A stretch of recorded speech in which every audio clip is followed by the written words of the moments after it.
Hello dear student, welcome you all in our biology virtual class.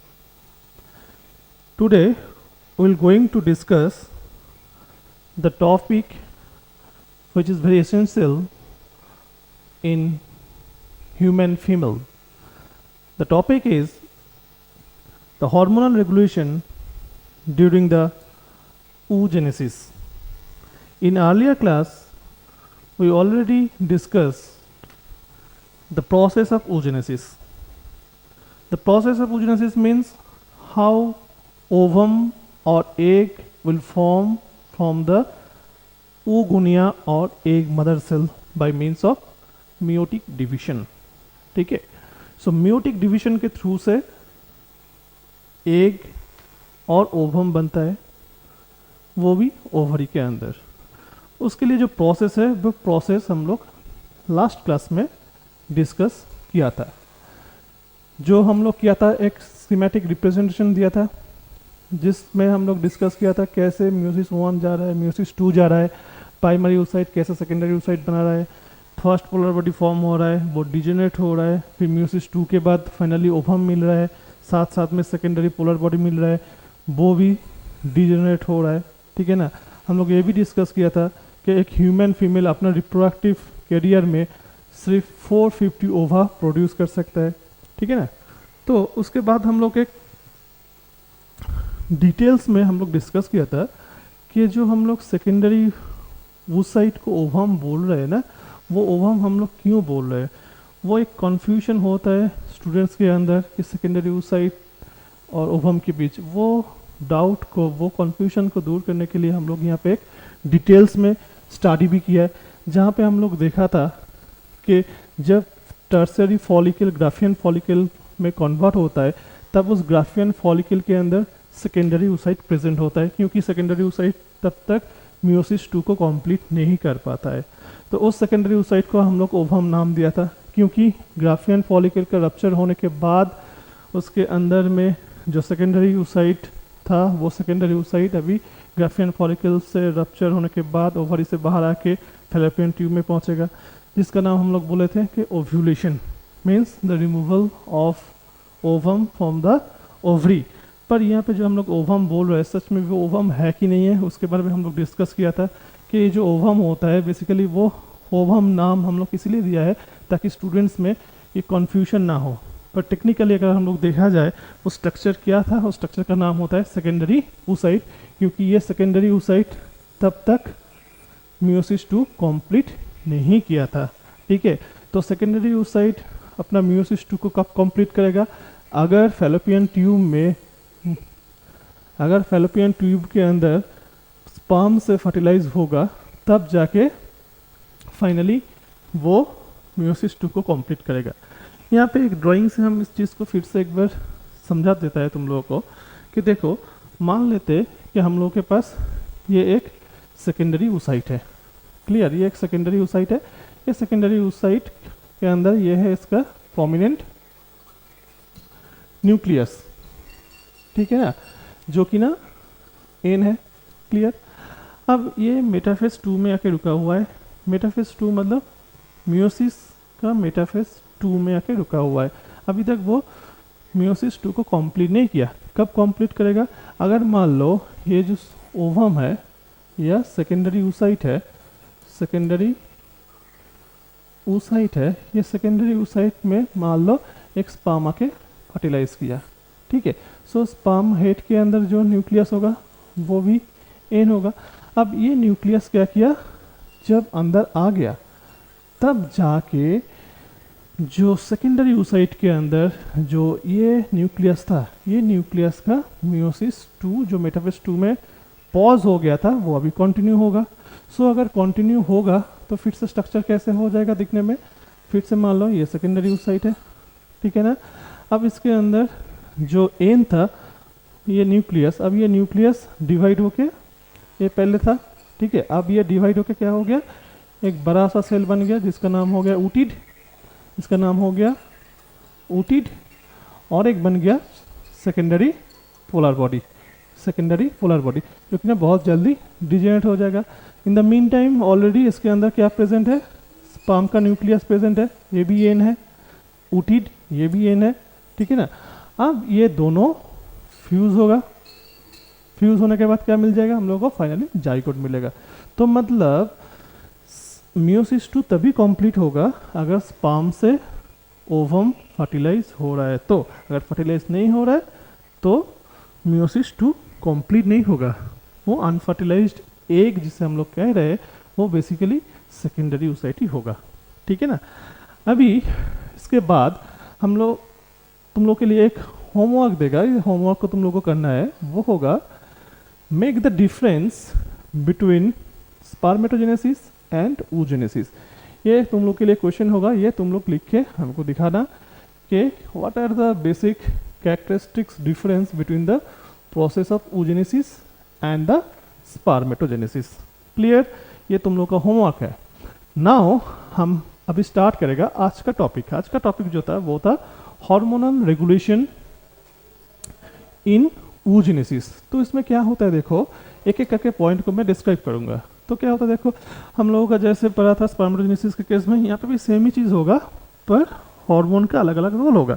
So hypothalamus जो master of master gland था वो क्या secret करेगा, एक हार्मोन जिसका नाम है GnRH gonadotropin releasing hormone, which acts on pituitary gland to release 2 type of hormone, जो कि ना एक होगा ल्यूटिनाइजिंग हार्मोन LH और एक होगा FSH जो कि ना होता है फॉलिकल स्टिमुलेटिंग हार्मोन। क्लियर।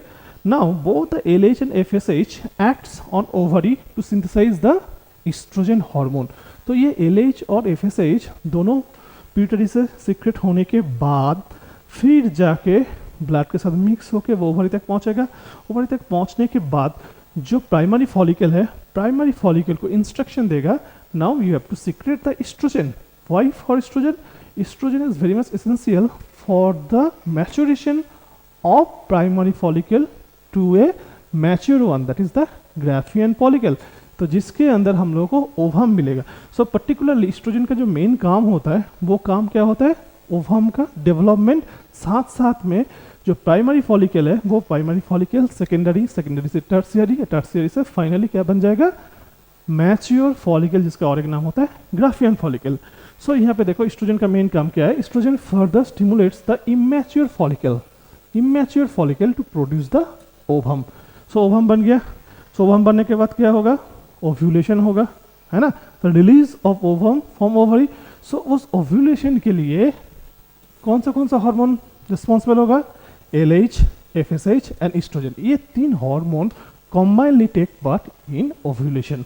सो जब ओव्यूलेशन हो जाता है तब क्या होता है, ग्राफियन फॉलिकल ऑलरेडी रप्चर हो गया। Now from the rupture of Graafian follicle, rupture of Graafian follicle transform into the corpus luteum. Corpus luteum मतलब जिसका और एक नाम था yellow body, which will synthesise the next important hormone called the progesterone. Okay, so progesterone hormone secrete कौन करता है, corpus luteum और येलो बॉडी। ये कॉर्पस ल्यूटियम कब बनेगा, जब ग्राफियन फॉलिकल रप्चर होगा, मतलब after ovulation rupture Graafian follicle transform into corpus luteum which will ultimately synthesize progesterone hormone।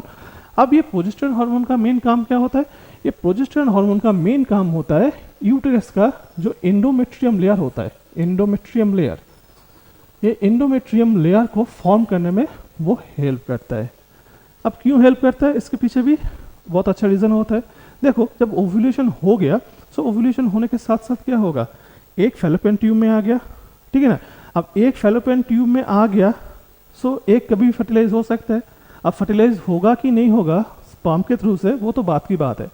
अगर मान लो जब ओव्यूलेशन हो गया, एक फैलोपियन ट्यूब में आ गया, सो यूटेरस के पास एक सिग्नल आ गया, now you have to prepare the home for the fertilised egg.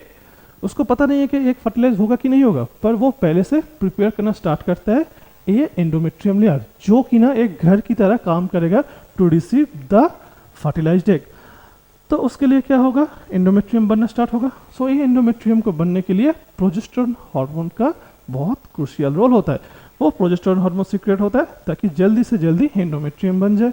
अगर एंडोमेट्रियम बन जाता है उसके बाद अगर एक फर्टिलाइज होगा, सो फर्टिलाइज एग आके एंडोमेट्रियम में इम्प्लांटेशन हो जाएगा। अगर मान लो फर्टिलाइजेशन नहीं हुआ, तब जाके उस unfertilised egg along with the endometrium layer simply simply read out from the female body which is called the menstruation.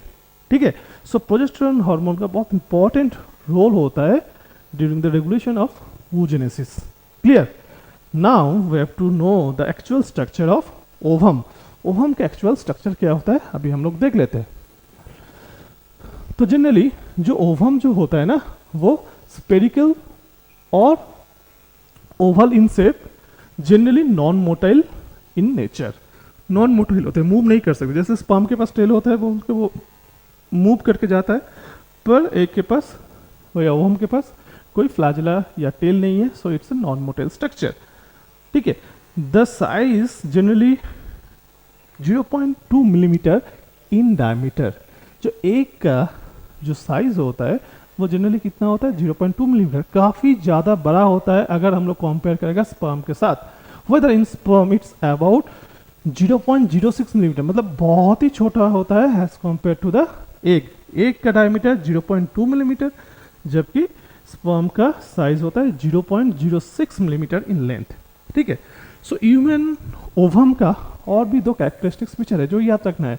First होता है इट्स ए नॉन क्लीडोइक, मतलब इसमें कोई सेल नहीं होता. जैसे हम लोग चिकन का अंडा देखते हैं ना, उसमें क्या होता है अंडा मतलब बाहर में एक हार्ड सेल होता है, पर ह्यूमन ओवम में कोई सेल नहीं होता है, या ह्यूमन एग में कोई सेल नहीं होता है, इसलिए इसे कहा जाता है नॉन क्लीडोइक.